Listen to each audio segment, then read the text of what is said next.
Mrs. Pruitt sent your nails. Said you'd be out this way. Obliged. You didn't have to. Coach is late. Road's dry. She'll come in on time. Want the ranch to look right.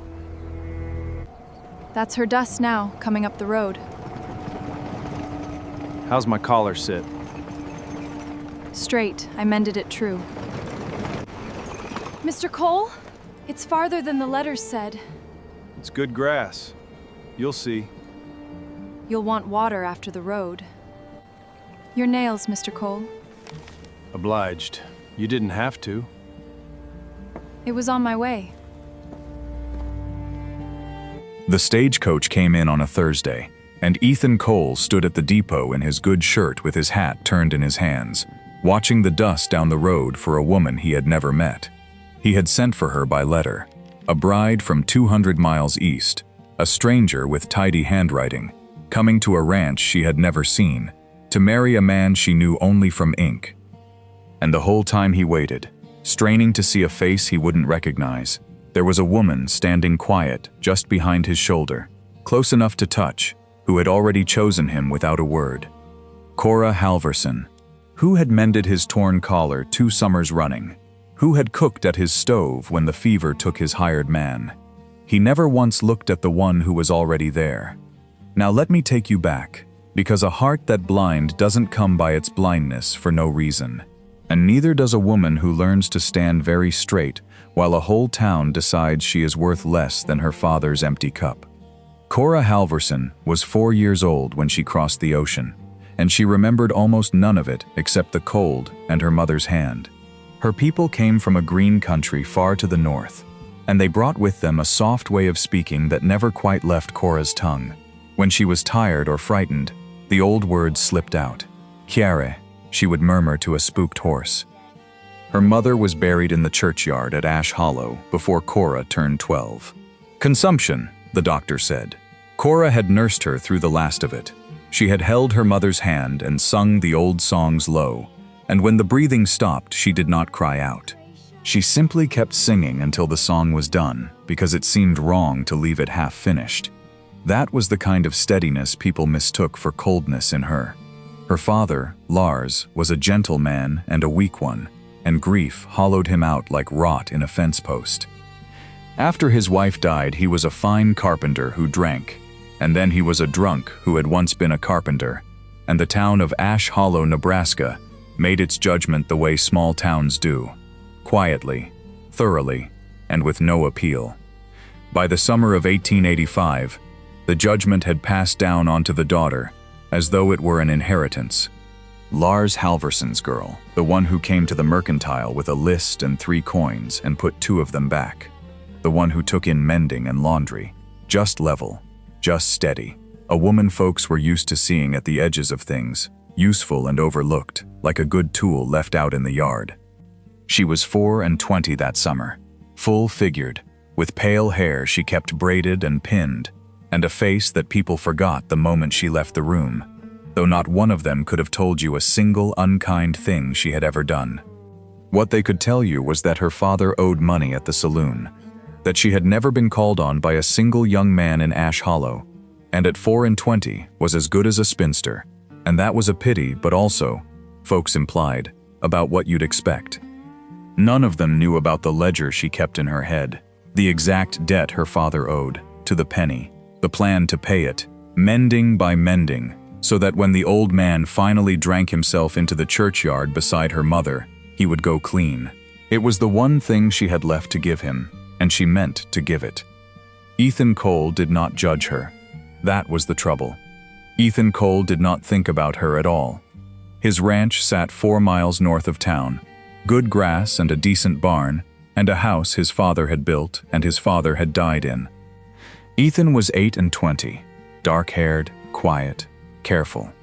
He had a way of turning his hat in his hands when he was uneasy, and he was uneasy more often than he let on. 3 years back, he had watched his mother die slow. He had come home from a cattle drive to find her already 3 days in the ground, too late by 3 days. He had stood over the fresh mound of earth and understood that love was a thing that could be taken from a man while his back was turned, while he was off doing something he'd thought was important. So Ethan had made himself a rule, though he never said it aloud. He would not let his heart out where the wind could get it. He would arrange his life the way he arranged his fences: square, sturdy, planned, a wife by letter, chosen for sense and not for feeling. He had reasoned it all out very carefully, the way a frightened man reasons himself deeper into the very thing he fears. And Cora Halvorsen, who had nursed a dying woman and knew exactly what Ethan carried, watched him make that arrangement and said nothing. Because a woman does not tell a man his own heart. She waits for him to find it. And Cora had learned above all other things how to wait. It was Cora who had cooked at Ethan's stove the winter his hired man, old Canute, took the lung fever. She had come out to the ranch every day for a fortnight, and nursed Canute and kept the house, and asked nothing for it. Ethan had paid her in coin at the end, correct to the dollar, and thanked her stiffly, and never once seen the way she stood in his kitchen like a woman who belonged there. Canute had seen it. Canute Sorensen was of Cora's own people, a wiry old widower with a white mustache and eyes that missed nothing. He had lain in his sickbed watching that steady girl move about the house, and one evening he had said to Ethan, "She is the best of us, that one, and they cannot see past her father's cup." Ethan had grunted and gone on cleaning his rifle. So the letters went east, and a bargain was struck with a stranger, and on a Thursday in high summer, Ethan Cole stood at the depot in his good shirt with his hat in his hands. Cora had come to town that morning to deliver mended linens to the mercantile, and Mrs. Pruitt had handed her Ethan's forgotten parcel of nails and asked, offhand, wouldn't she be going out that way? And Cora had said yes. Of course she had said yes. She stood on the depot platform in the white glare of noon with the paper parcel against her chest, and she watched Ethan watch the road, and she understood that the stagecoach carried the woman he had chosen instead of the one already standing behind him. The coach rolled in. The dust rose gold. And a young woman stepped down in a traveling dress the color of a robin's egg, pretty and pale, and looked around her at Ash Hollow with an expression Cora knew at once and forever. The expression of a person who has made a terrible mistake and is deciding, in that instant, how quickly she can undo it. Her name was Adeline. She lasted 11 days. Cora handed Ethan his parcel of nails. He took it without looking at her, his eyes on the woman in blue. "Obliged," he said. "You didn't have to." "It was on my way," Cora said, which was not true, and she walked back to town with her spine very straight and her chin very level. And if her eyes stung, it was only the dust. Adeline Foss was not a wicked woman. She was only young and soft, and she had answered Ethan's advertisement out of a romantic notion that curdled the moment the trees gave out and there was nothing, nothing at all, only grass to the edge of the world. She stayed at the boarding house until the wedding could be arranged. Ethan called on her stiffly. He showed her the ranch, the barn he was proud of, the good grass, and Adeline looked at the low, sod-patched horizon and grew paler by the day. And Cora, who had wanted so long and so quietly, watched the arrangement move toward its conclusion and did the hardest thing she had ever done. She helped. She did not mean to, but Adeline, frightened and lonely, took to walking into town, and the only person kind to her without wanting something was the overlooked Halvorsen girl. Cora taught her which end of the stove drew best. Cora, God help her, mended Adeline's torn hem, and listened while the girl wept, and said she did not think she could bear it. This emptiness, this silence, this man who was kind, but cold as a well in January. "He is not cold," Cora said quietly, needle moving. "He is afraid. There is a difference, though it looks the same from outside." Adeline blew her nose. "You know him well." "I know his stove," Cora said, and bit the thread. On the 11th day, Adeline Foss climbed back onto the eastbound coach with her face full of relief and shame, and she left a note for Ethan at the boarding house that said only that she was very sorry and that she wished him a good wife. Ethan read it standing in the road. He turned his hat in his hands, around and around. Then he rode home, and Ash Hollow buzzed for a week about the rancher who'd been jilted by his mail-order bride, and how that was a shame, a real shame, a solid young man like that. Nobody said what Cora thought, standing at her wash tub with her arms in the gray water. Nobody said, the wife he wants has been at his elbow for 2 years. Nobody but old Canute, who stopped his wagon by the Halvorsen fence and said, in the old tongue, "Lo, he is a fool, Kaiser." But not forever. Foolishness burns off a man like morning fog, if you are patient. Cora went back to her washing. She was very good at being patient. It was, perhaps, the only thing the town had ever given her. Endless practice at waiting for things she was not sure would come. The rains came in the 3rd week of July, and they came wrong. High summer in Nebraska was a dry season. But that year a storm stalled up in the hills to the west, and the water it dropped came down the draws all at once, and the Ash Creek rose from a trickle to a brown fury in the space of an afternoon. Ethan had cut his hay early and stacked it in the low meadow by the barn, near $200 of winter feed. If the creek jumped its bank, and it was going to jump its bank, it would take the hay, and it would take the barn's lower stalls where his best mare stood heavy and foal. He was alone. Canute had driven to the next county 2 days back, and the storm had stranded him there. Ethan stood in the driving rain and looked at $200 and a foaling mare and knew he could not save both, not alone, not in time. It was Cora who came up the road. She had seen the water rising through town, seen how the draws ran, and she had thought, not of Ethan, she told herself, only of the mare, and she had hitched the borrowed wagon and driven north through the rain. She found him hauling hay by hand, a hopeless thing, the water already licking at the meadow's edge. She did not call out. She climbed down, and she waded in, and she took up the second fork, and she began to work beside him. He stared at her through the rain. "Cora, the mare first," she said. "Hay we can pile high. A drowned horse we cannot undrown." And because she was right, and because there was no time to be proud, he did as she said. They moved the mare to the high paddock, hauling on the lead while the frightened animal balked. Cora's arm caught the edge of the stovepipe as they passed the summer kitchen, and the hot metal laid a burn across her wrist, a wicked red wheel, and she did not so much as gasp. She only shifted her grip and pulled. Then the hay. They could not save all of it, but working together, wordless, moving in the strange, easy rhythm of two people who have worked side by side before, they got the greater part of it up onto the wagon and the high ground, until their backs screamed. The creek jumped its bank at dusk. It took the barn's lower stalls, empty now, and the hay they had not reached. But the mare stood safe in the high paddock, and the feed sat piled beyond the water's reach. And Ethan Cole stood in the failing light and looked at the thing they had done together, and could not find a single word for it. "You're burned," he said finally. He had seen the wheel on her wrist. "It is nothing. It's not nothing." He took her hand. The first time, the very first time, he had touched her with intention, and looked at the angry mark across the pale skin, and something moved in his face that he did not have a name for and did not want. Cora took her hand back gently. "The mare is safe," she said. "That is what matters." And she smelled, standing there, the particular smell of a barn floor after the first real rain, wet earth and old hay and horse, and she knew she would remember it all her life. Nothing came of it, not yet. Ethan thanked her, correct and stiff, and offered her coin, and she would not take it. "Not for this," she said, and drove home in the dark with her burned wrist throbbing and her heart doing something worse. Ethan Cole lay awake that night and thought about a woman who had waded into a flood to save a horse that was not hers, and had not gasped when the fire took her skin, and had asked for nothing. And he did not understand why the thought would not let him sleep.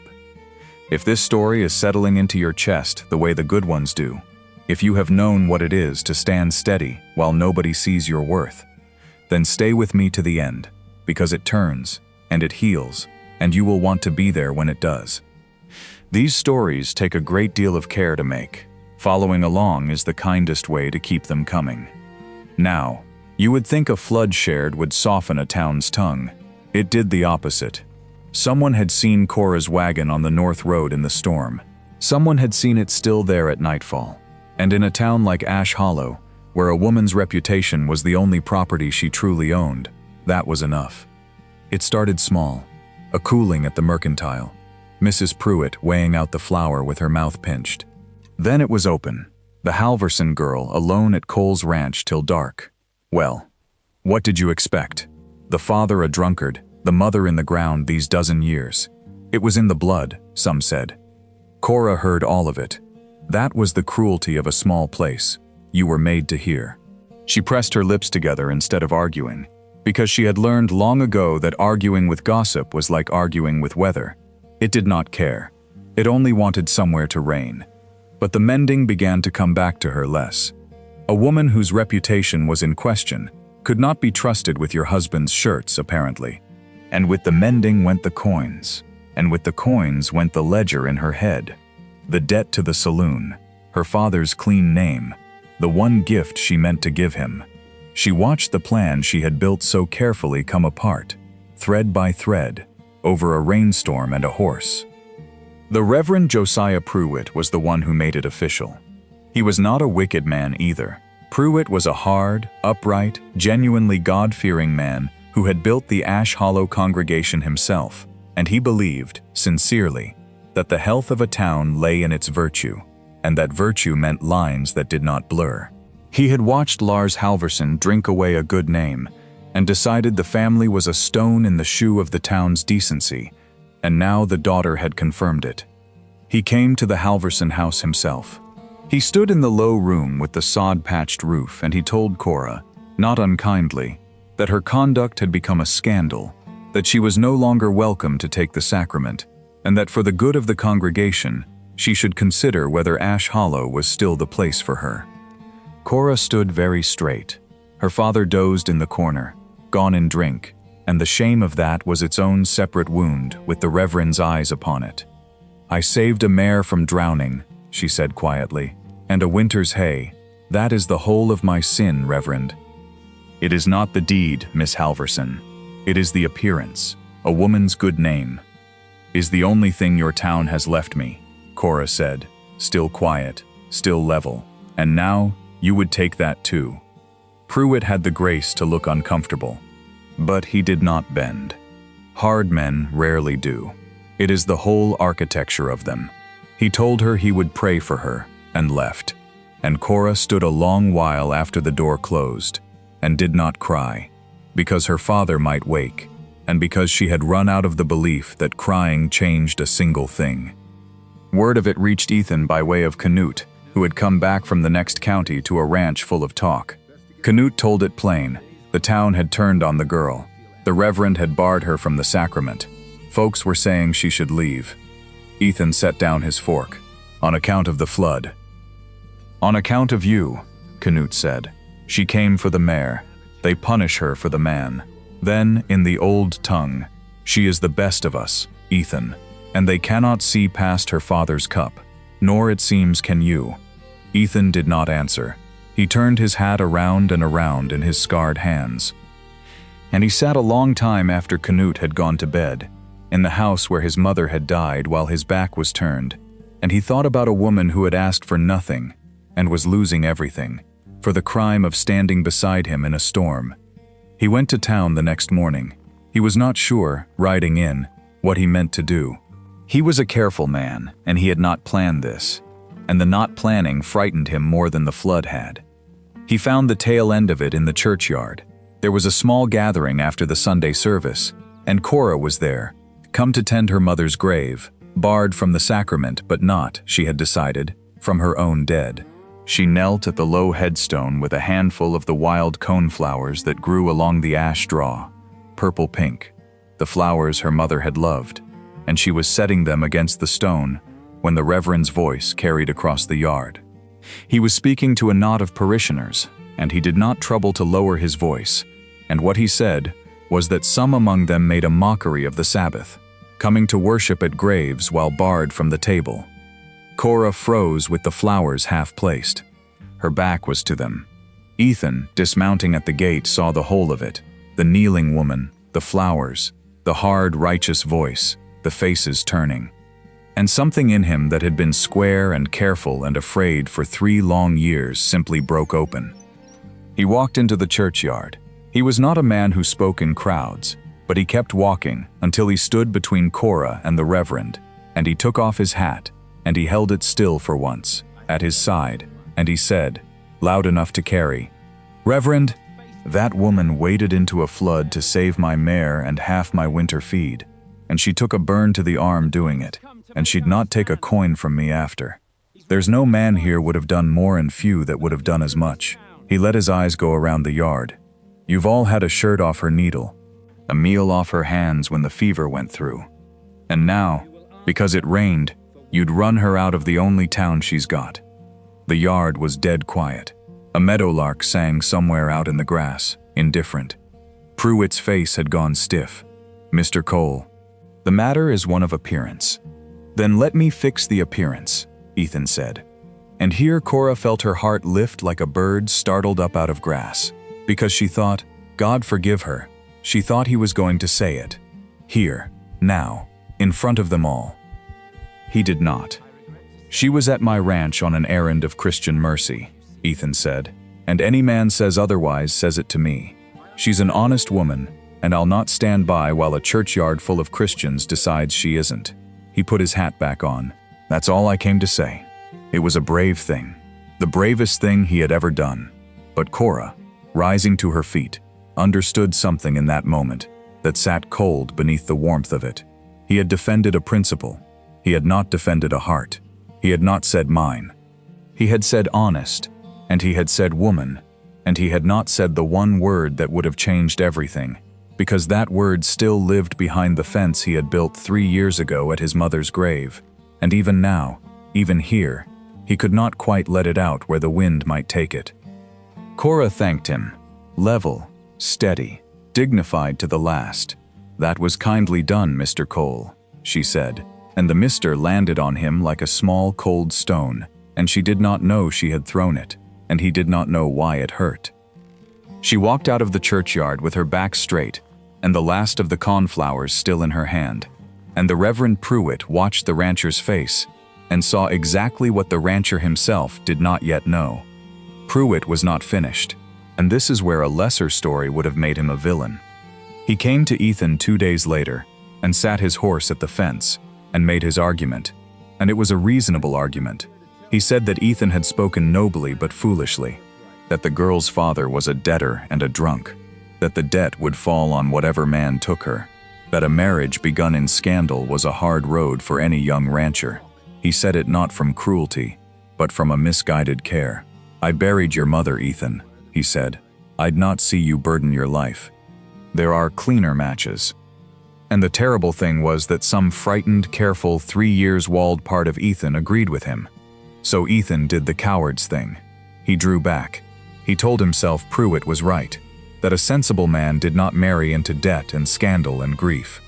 He stayed away from town. He worked his fences with a ferocity that Canute watched and said nothing about. He built the walls back higher.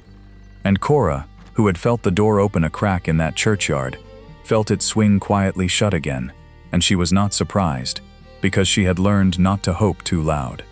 The mending trickled back a little after Ethan's public words, and she waited, but with less faith now, the way you keep a lamp burning in a window on a night you no longer truly expect anyone to come. Then Lars Halvorsen died. It was quiet at the last. He simply did not wake one morning in the 2nd week of August. Cora found him in the gray light, his face for once at peace, and she sat by the bed and held his hand, that gentle, ruined, carpenter's hand, and she sang the old song low, the one she had sung her mother, and she did not leave it half finished. She buried him beside his wife. It took the last of her savings and then some, the small fee to the very reverend who had barred her from the table. And when it was done, she stood alone at 2 graves, mother and father, with a fistful of coneflowers, and she was 24, and there was no one left in all the world who belonged to her, and no one left to whom she belonged. The debt at the saloon went unpaid. The one gift she had meant to give her father, his name, clean, going into the ground with him, she had not been able to give after all. That was the thing that finally cracked her. Not the loneliness, not the town, not even the man who could not say the word. It was the ledger unfinished, the name unclean, standing at the grave of a gentle, failed man she had loved past all sense. She decided, that day, to leave Ash Hollow. She would go east, or west, somewhere no one knew the name Halvorsen or what it was worth. She would start with a name that had no weight on it at all, which was its own kind of freedom and its own kind of death. Knut brought the news to the ranch, and this time he did not lecture. He only said, heavily, "The father is gone. The girl buries him alone. And now she means to go from here, Ethan. There is a coach on Friday." He looked at him. "You built your fences good and high this summer. I hope they keep you warm." Then he went out to the barn and left Ethan alone in the house where his mother had died. Ethan sat at the table as the light went. He thought about her wading into brown water for a horse, about a burn she would not gasp at, and a coin she would not take, and the word Mr. landing cold in a churchyard. He thought about 3 days too late, 3 days standing over his mother's fresh grave while the wind took what he had not been brave enough to keep close. And he understood, finally and completely, that the fence he had built was not keeping the loss out. It was only keeping him from the one thing that might have made the loss bearable. He had thought love was the wound. He saw now that love was the only medicine for it, and that he had been starving himself in a locked room, calling it safety. She had been at his elbow for 2 years. The best of everything he had ever known had been standing right beside him the whole time, mending his collar, cooking at his stove, wading into his floods, and he had looked past her toward strangers, because a stranger could not break his heart, and he saw now that a heart kept safe was not kept at all. It was only kept empty. He was up before dawn. He did not saddle a horse to ride to the boarding house or anywhere a sensible man would go to speak to a woman. He rode to the churchyard, because he had understood one more thing, that he could not ask this woman for anything until he had given her the thing she had lost. A man does not offer a scandal-shadowed woman his hand and call it a gift. He offers her back her name first, and then his hand is worth something. He went first to the saloon and paid Lars Halvorsen's debt to the last penny, out of the money he'd saved from the hay she'd helped him keep. He got a paper for it, marked paid in full. Then he rode to the Reverend Pruitt's house and told him, plainly, that he had been wrong, and the Reverend had been wrong, and that they would both make it right, today, in front of whoever cared to see. And something in Ethan's face, some finally unlocked and unafraid thing, made the hard old man put on his coat and come. The coach left at noon. By the time it was loading, there was a small crowd in the churchyard, drawn by the strangest sight Ash Hollow had offered in years. The coal boy and the Reverend Pruitt standing together at the Halvorsen graves, and Knut, with his hat in his hands and something wet in his old eyes. Cora came because she could not leave without saying goodbye to her dead.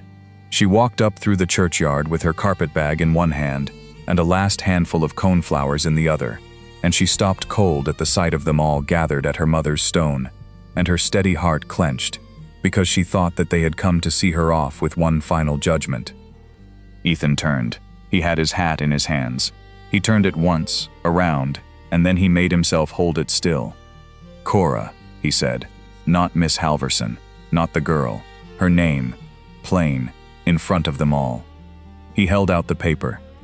"Your father's debt, it's paid, in full. His name's clean." His voice was not quite steady, and he did not try to make it so. "I should have seen to it as a friend, long before now, and I didn't, and I'm sorry for it." Cora took the paper with a hand that trembled. She looked at the words, paid in full, and she understood what he had given her, the one gift she had failed to give herself, and the level composure she had worn like armor for a dozen years, cracked straight down the middle, and her eyes filled, at last, standing over her dead, with the whole town watching. But Ethan was not done. He turned to the crowd, and to the Reverend, and Pruitt. To his eternal credit, hard men can turn. It only costs them more. Pruitt spoke first. I judged this woman by her father's failing, he said, stiff. And that was not Christian, and it was not just. She has shown more mercy in this town than I have shown her. I was wrong. I ask her pardon. And he inclined his head to her, the hard old righteous man. And it was, from him, an earthquake. For a moment no one moved. The wind came soft across the headstones, and the whole churchyard seemed to hold still and let the thing settle. A hard man's apology, hanging in the summer air, asking nothing back. And then Ethan Cole did the thing he had built a 3-year fence to keep himself from ever doing again. He let his heart out where the wind could get it. He knelt down, not on one knee in the practiced way of the picture books. He simply went down, both knees, into the grass of the churchyard, at the feet of the woman herself, and he looked up at her, with his whole guarded life finally open in his face. I sent 200 miles for a bride, he said, and I stood at that depot like a fool, and the whole time, the best of everything I ever knew was standing right behind my shoulder, waiting on a man too scared to turn around. His voice broke and he let it. You were there the whole time, Cora, and I couldn't see it because I was too busy guarding a heart that never wanted guarding. It wanted you. It's wanted you 2 years. He drew a breath. I'm not a fine-word man, but I've got a good barn and better grass and a house that's too quiet, and I've got a heart I'm done hiding, and it's yours, if you'll have a slow fool who took the long way to see what was in front of him. Marry me. Don't get on that coach. Stay. Stop here. With me. The churchyard held its breath. The meadowlark sang out in the grass. Cora Halvorsen looked down at this man on his knees in the summer grass, at the 2 graves of everyone she had ever loved, at the paper in her hand that made her father's name clean at last. 2 years she had waited. 12 years she had stood level and steady, while a town decided she was worth less than a drunkard's empty cup. She had learned to want quietly, to keep a lamp in a window on nights she no longer believed anyone was coming.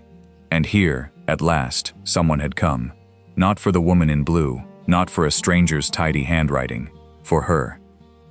She knelt down too, into the grass, so they were eye to eye, and she set the coneflowers gently against her mother's stone, not half finished, never half finished.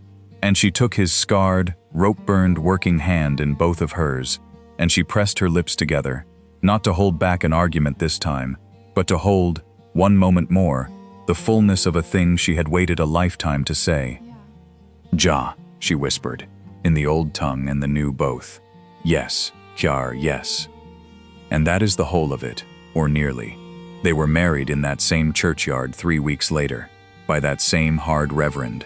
Knut stood up beside Ethan with his white mustache trembling, and wept without shame, in 2 languages.